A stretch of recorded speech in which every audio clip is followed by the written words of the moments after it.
അവരെ കൊന്നെന്നാ തോന്നുന്നത്.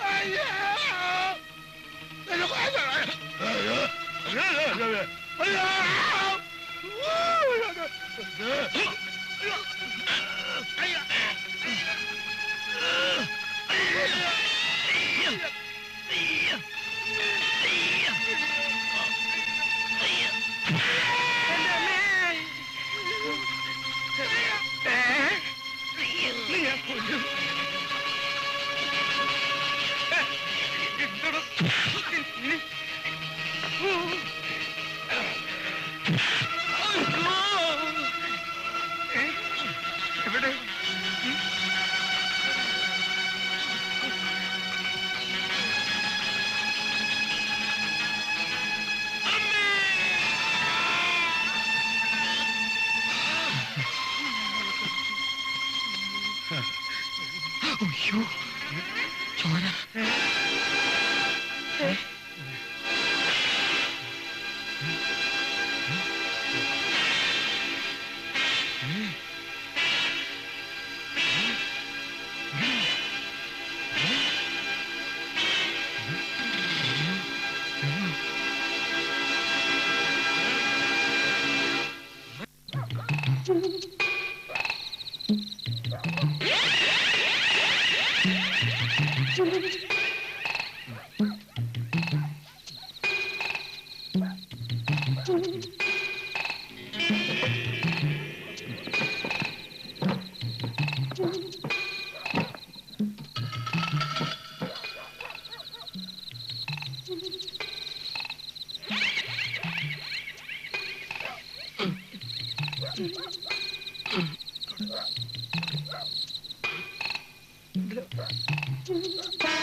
വന്നേ.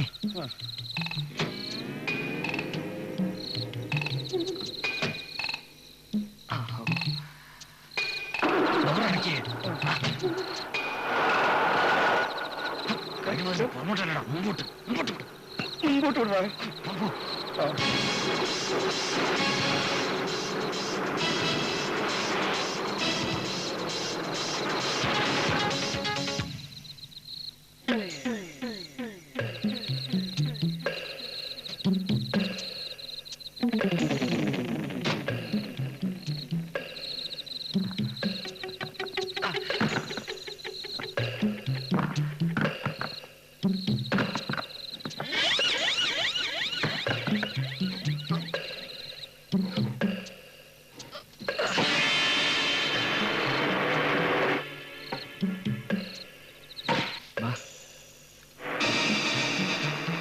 എനിക്ക് പേടിയാവണു ഗണപതി.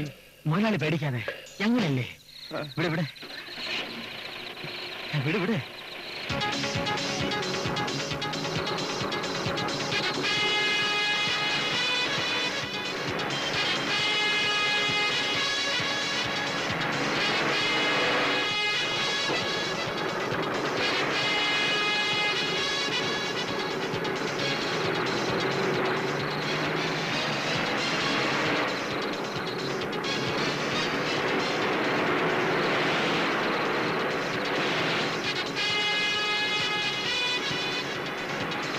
വേഗമില്ല കൂട്ട.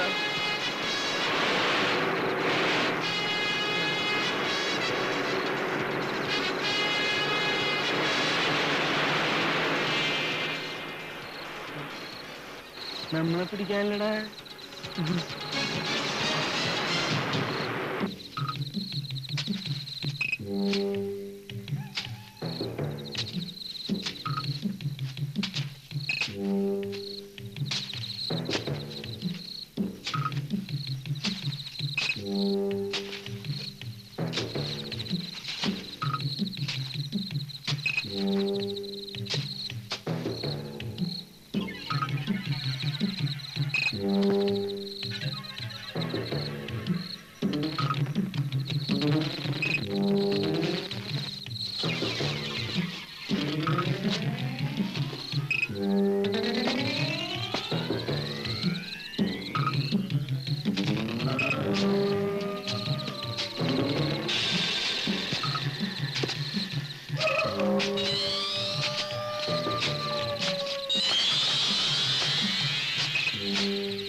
ലക്ഷ്മി അവന്റെ കൂടെ ഒളിച്ചോടി പോയിരുന്നെങ്കിൽ പോലും ഇത്രയും വലിയ കുഴപ്പമുണ്ടാവില്ലായിരുന്നു. ഭഗവാനെ, എന്റെ കഷ്ടകാലത്തിനാ ആ സമയത്ത് അങ്ങനെയൊക്കെ തോന്നിയത്. പറയുമ്പോ എല്ലാം പറയണമല്ലോ. പാറ അടിച്ചു പൊട്ടിക്കുന്ന പോലെ അല്ലയോ സാറവന്റെ തല അടിച്ചു പൊട്ടിച്ചത്. എന്തുമാത്രം ചുവന്ന കട്ട ചോരയാ പോയത്. എന്റെ ഈശ്വര, അവന്റെ ആത്മാവിന് നിത്യശാന്തി കൊടുക്കണേ.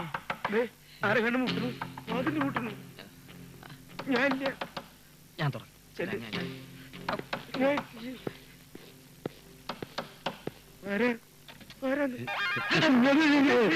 ഞാനാ അതെ, രക്തം പുരണ്ട തുണികളും അവന്റെ തലക്കടിച്ച കമ്പിയും ഭദ്രമായിട്ടൊരു സ്ഥലത്ത് കുഴിച്ചിട്ടുണ്ട്. സമാധാനം, ഇനി പേടിക്കാനൊന്നുമില്ല. അവൻ അന്വേഷിച്ച് ബന്ധുക്കൾ ആരെങ്കിലും വന്നാലോ? എക്സ്ക്യൂസ് മീ സാർ, മണ്ടത്തരം പറയരുത്. അവന്റെ ബന്ധുക്കൾ എന്തിനാ ഇങ്ങോട്ട് വരുന്നത്? ഇത് അവന്റെ അമ്മായി അച്ഛന്റെ വീടാണോ? അല്ലല്ലോ. ആരും ഒന്ന് ചോദിച്ചാലും ഇങ്ങനെ ഒരാളെ അറിയ പോലും പറഞ്ഞാൽ മതി. ഡ്രൈവർ ആണെങ്കിൽ അവന് ചിലപ്പോഴൊക്കെ ബുദ്ധി വരും. ഞാനില്ലെങ്കിൽ കാണാമായിരുന്നു. മുതലാളിയും കുടിക്കാനെ സാറും കുടിക്കാനെ. അയ്യടാ, നീ എങ്ങനെ കയ്യെഴുതാൻ നോക്കണ്ട. കൊല നടത്തിയ സാറാണെങ്കിലും നമുക്ക് രണ്ടുപേർക്ക് ഇക്കാര്യത്തിൽ പ്രത്യക്ഷമായോ പരോക്ഷമായോ പങ്കുണ്ട്. ആരെങ്കിലും ഇക്കാര്യം അറിഞ്ഞാൽ നമ്മൾ 3 പേര് അകത്താകും. അവനെടുത്തോളൂ.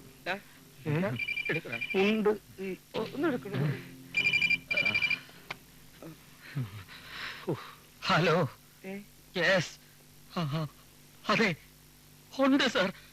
പോലീസ് സ്റ്റേഷനിൽ നിന്ന് മിണ്ടരുത്, നമ്മൾ അകത്താവും. ഞാൻ എന്താ പറയണ്ടേ? എന്തെങ്കിലും പറ. ഞാനാ പണിക്കർ. ഇന്നലെ രാത്രി വീട്ടിലില്ലായിരുന്നു അല്ലേ? ഇന്നലെ രാത്രി ഒരിടത്തും പോയില്ല സാർ. ഇവിടെ തന്നെ ഉണ്ടായിരുന്നു. എന്റെ അമ്മയാണ് സത്യം. പിന്നെ ഞാൻ ഫോൺ ചെയ്തപ്പോ നിങ്ങൾ അവിടെ ഇല്ലെന്ന് മിസ്സസ് പറഞ്ഞതോ?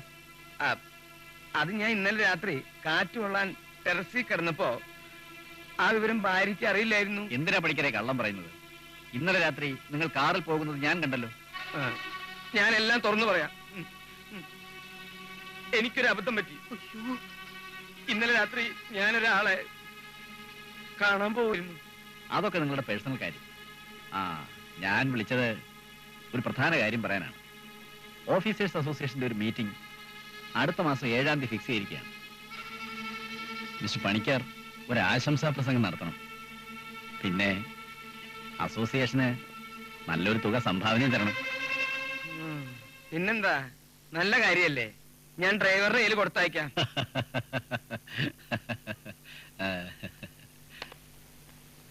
ഇയാളെ കൊടുത്തത്? ഇയാളാണല്ലോ സ്വന്തം ആള്. മുതലാളിയാണ് കൊല നടത്തിയതെന്ന് CI അറിഞ്ഞു അല്ലേ? അവര് തപ്പി അകത്താക്കുമോ? തന്റെ തന്തയെ തപ്പി അവരകത്താക്കും.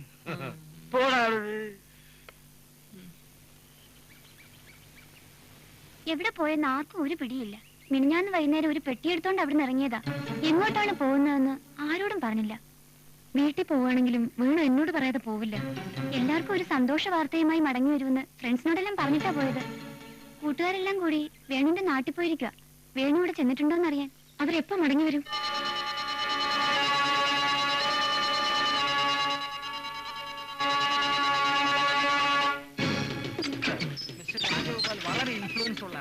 പക്ഷെ ഇപ്പൊ ഇൻഫ്ലുവൻസാ പിടിച്ച് കിടക്കുകയാണ്.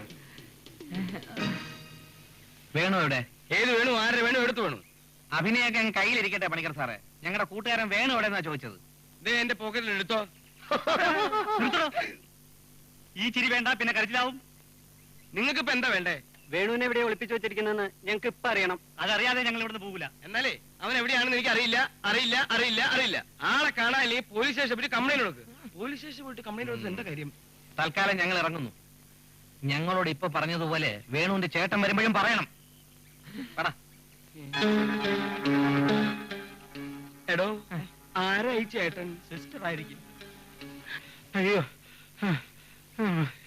അയ്യോ അയ്യോ അയ്യോ. എന്താടാ?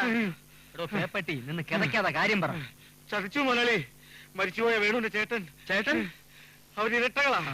അതിൽ ചേട്ടൻ CBI ഓഫീസറാ.